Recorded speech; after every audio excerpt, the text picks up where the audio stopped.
I'm Ted Cook with ReallyCheapFloors.com, and today we are continuing our new series helping you choose the best floor for your home. Today we're talking about cabin grade floors, and I've got to be honest, I love cabin grade floors. I'm not just saying that because we are the leading seller of cabin grade floors. We are the leading seller of cabin grade floors because I love cabin grade floors. I'm just being honest with you. I am cheap, okay? I love great value. I can't tell you how many times I have racked out a box of cabin red oak next to a builder grade red oak, and when you explain to the customer this is half the price of that, they say, how can it be half the price? Because it's supply and demand. Yes, when it was cut as a slab, the cost was the same. When it was milled, the cost was the same. When they put the finish on it, complete with aluminum oxide, the cost was the same. But when it got graded, cabin grade is worth less than builder grade. Builder grade is worth less than first quality. That's just the way the market works. And I do the same thing when I go to the grocery store. If pork loin's half the price of steak, I'm going to eat pork loin. If the roles were reversed, I'd eat steak. It's going to the same place. Let's save all the money we can so we can spend it on something important. That's my feelings about cabin grade floors. Now, let's be honest about what the differences are.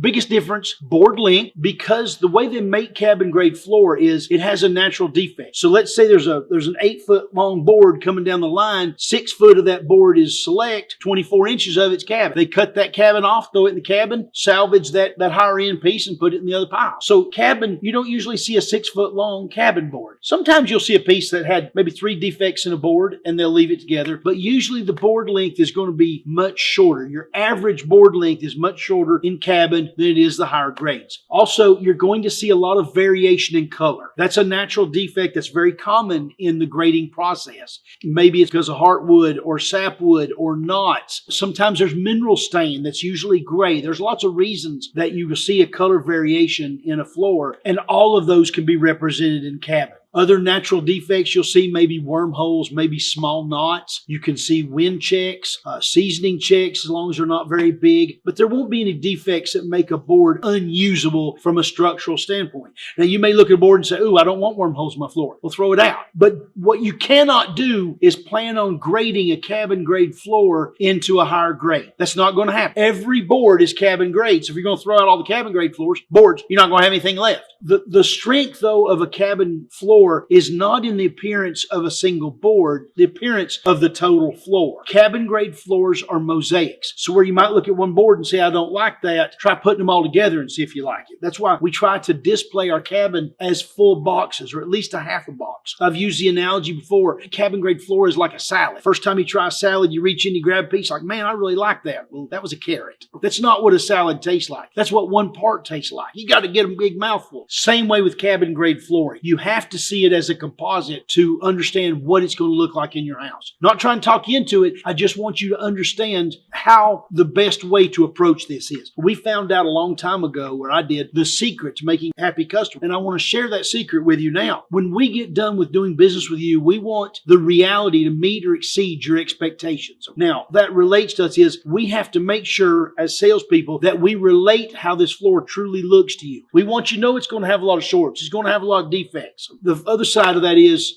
making sure that your expectations are right. Some people think, hey, that's a solid floor. I went and looked at a solid floor. They're all the same. I'm going to buy that and save $4 a foot. Doesn't work that way. Chances are you're not seeing cabin grade floor when you out shopping against us. You might see builder grade. You might see an imported floor. You might be seeing some seconds, but there's not a lot of cabin grade floor that hits the market. And frankly, we have most of it. Great value in cabin grade floor. There's almost no cabin grade floors that sell for more than $250 a foot. That's a great deal. Okay. I think it's a great deal. Might not be what you're looking for, but it does offer tremendous value. Now, cabin grade floors don't have any warranty. The manufacturers don't want to warranty them because the biggest reason is because salespeople are bad to sell them, to oversell them, and then the manufacturers are stuck with the warranty. So they just tell you, hey, we don't warranty it. But do understand, a cabin grade floor and a select floor have the exact same aluminum oxide finish. No manufacturer has a different finish line for their cabin grade floors than they do their selects. Doesn't work that way. Most of that grading is done after it's finished. So the The stains are the same. The aluminum oxide finish is the same. Everything's the same except the natural defects. Installation wise, it is a little bit trickier to install a cabin grade floor. It's important that your installer be on board. Some installers don't like cabin grade floors. Usually it's because they don't have any experience with them. Again, there's not that much cabin out there.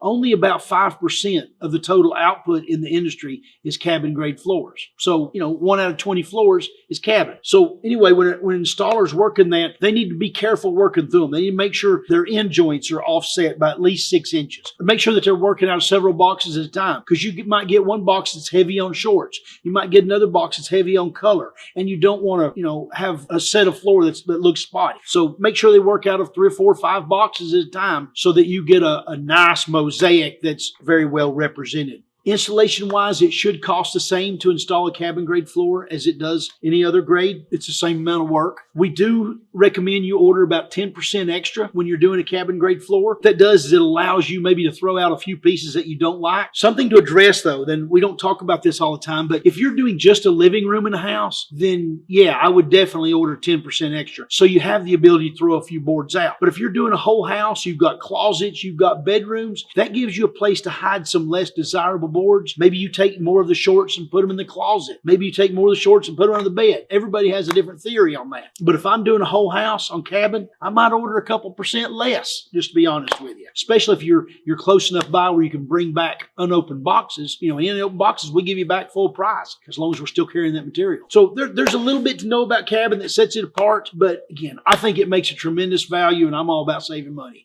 Hey, if we can help you save money in any way, pick up the phone, drop us an email, something. We'd love to hear your questions and see if we can help you find the value that we offer at Really Cheap Floors.